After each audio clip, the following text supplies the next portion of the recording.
Bilbok bere burua berrasmatzen jakin du urteetan zehar, tximinietatik eta ontzioletatik zerbitzuetara eta museoetara igaroz.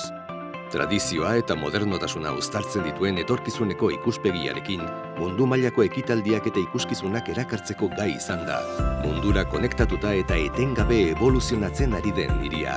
Hurrengo une garrantzitsua abiadura handiaren lurrazpiko iritsierak markatuko du. Distantziak laburtzen eta pertsonak hurbiltzen dituen garraio jasangarria eta eraginkorra. Abandoko egungo geltokia lurrazpiko geltoki intermodal handia bilakatuko da Bizkaiko garraioaren erdigunea. Trena, metroa, tranbia, taxia eta autobusa. Orain arte inoiz ez da hain erraza izan garraio aldaketa egitea.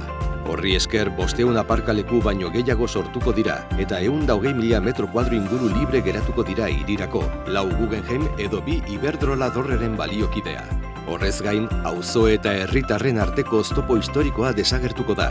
Bilbo hirian hitz ireki eta kosmopolitagoa bilakatuz. Ongi etorri etorkizuneko Bilbora, Bilbao Abando, hurrengo geltokia.